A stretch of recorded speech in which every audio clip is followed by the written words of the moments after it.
In part 1 of this film, we defined the term Black Confederate as any Confederate national of full or partial African ancestry, and who participated in the Southern War effort in a more up-close capacity than just working in factories or on plantations. We covered different types of Black Confederate soldiers, from the 2 companies recruited in Richmond in March 1865, to mixed-race Southerners passing for white in the Army. We also covered Black sailors in the Confederate Navy, which was less hostile to Black enlistment than the Army. Though they saw a lot of combat working as civilians on or near the battlefield, Black Southerners would be excluded from being soldiers in the rebel army for most of the war.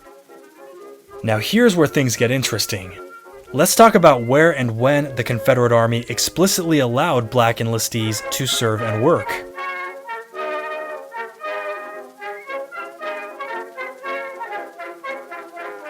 We're playing a word game here, but the framework these words create is important because legal statuses are key for making or breaking the narrative of Black Confederates.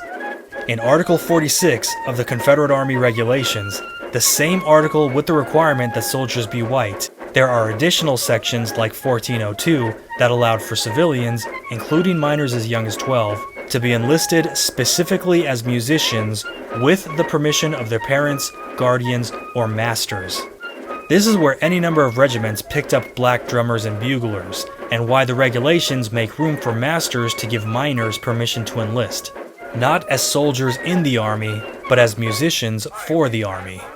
The regulations specify musician as a rank distinct from private, but also distinct from officers, NCOs, and junior enlisted. The regulations also said that if enlisted musicians couldn't learn music and did not qualify to enlist as soldiers, meaning 18 and white, later on 16 and white, then they were to be discharged. This was the Army's weird gray area where Black musicians and underage musicians were enlisted personnel, but not armed and not soldiers. They were never going to be promoted up the ranks of the company, nor would they ever command soldiers. They had a legal status and one specific job, and they were expected to do that job and stay in their lane. How do we square that information with our 21st century understanding of the world? Well, in today's armed forces, there are not just combat and combat support roles. There are also civilians and specialty jobs working directly for the Department of Defense or for a particular branch of the military.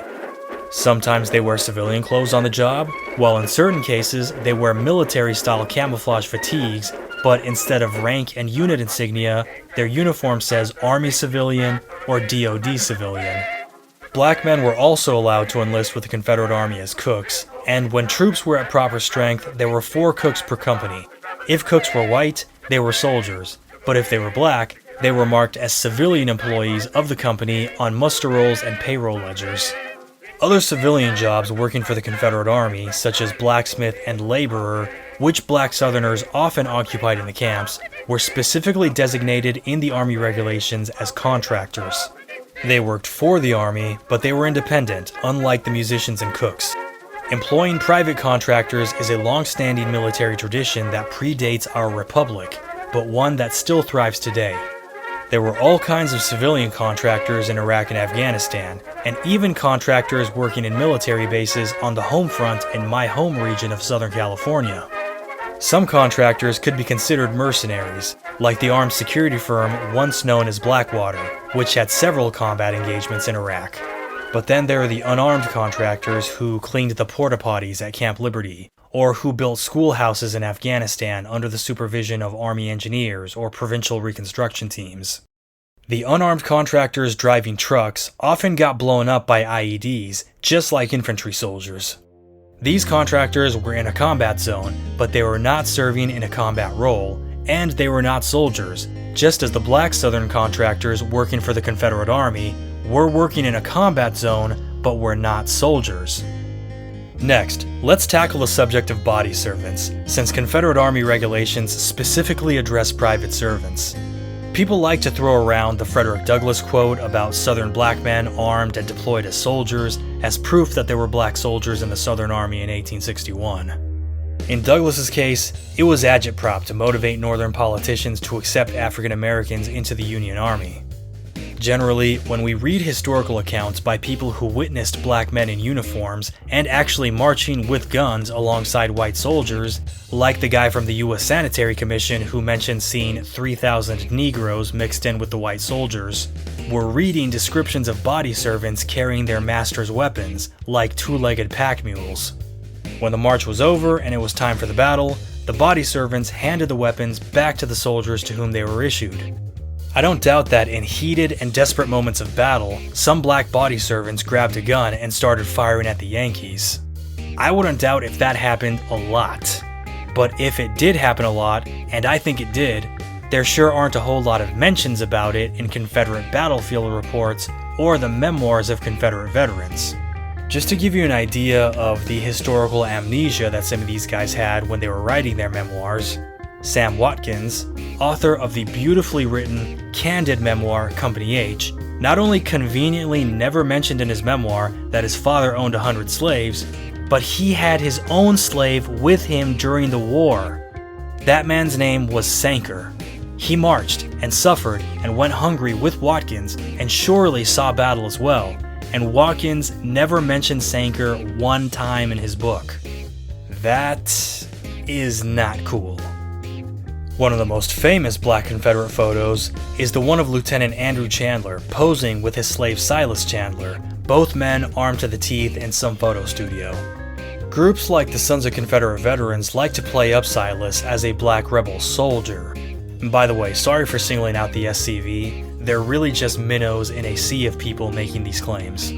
However, when we look at Section 1008 of the Confederate Army Regulations, it requires that no enlisted man in the service of the Confederate States shall be employed as a servant by any officer of the Army. That means, despite that nifty gray uniform and the studio prop guns, Silas Chandler was neither a soldier nor even a hired contractor. He was a Confederate Army officer's private servant, and the officer he served was the son of his owner. If Silas really had been a soldier, it would have been illegal for him to be Andrew's body servant. Also, when Silas abandoned the army camp and carried Andrew to a civilian hospital and then took him back home, Silas would have been AWOL. The Home Guard would simply have marched onto the Chandler plantation and arrested Silas as a deserter. But that never happened because he wasn't AWOL. He was where his owner assigned him to be, at Andrew's side at all times.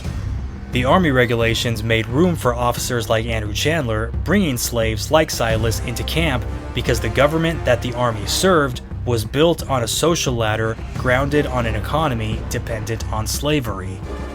Another big name in this pantheon is Jim Lewis, whom people seem to believe was a Confederate soldier because of the movie Gods and Generals.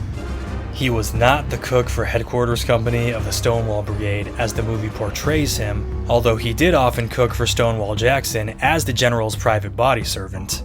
Jim was an enslaved man that General Jackson hired from a W.C. Lewis from Lexington, Virginia. The conversation in Gods and Generals about talk in the camp about arming black Southern soldiers was written for this movie and simply never happened, even though director Ron Maxwell really wishes it did. As a matter of fact, that reminds me, both Ron Maxwell and Michael Shara missed out on a golden opportunity to portray black body servants, teamsters, ambulance drivers, and litter bearers in the movie Gettysburg and in the novel it's based on, The Killer Angels. Somewhere in the collection of essays titled Black Southerners in Gray, edited by Richard Rowlands, is a fascinating account of hundreds of body servants, drummer boys and buglers, and litter bearers in the retreat from Pickett's charge, shouting about how they got whipped. This would have been an incredible scene to precede General Lee saying, "It is all my fault." However, before the digital age, it was next to impossible to access this information unless one first knew that it existed, and second, knew where to physically get it. One primary source from the distant post-war era that many people misinterpret is the video clip where elderly black Southerners are offering their comments and sharing memories of the war between the states. We are the last of the old bodyguards of our masters served through the war between the states, and we have been to all the reunions, and they have treated us just the same as any other soldier. There you have it. He says it himself. We are the last of the bodyguards of our old masters. They were body servants, and there's an undeniable numerical probability that most or all of them were enslaved until May or June of 1865. While some interpret the comment, "they have treated us the same as any other soldier," as a recognition of their alleged military service, one could also, perhaps even more so, interpret that the hidden meaning between the lines is that they're being treated the same as soldiers at military reunions 60 years later is a major step up from the days when they were enslaved and brought along to a combat zone whether they wanted to go or not.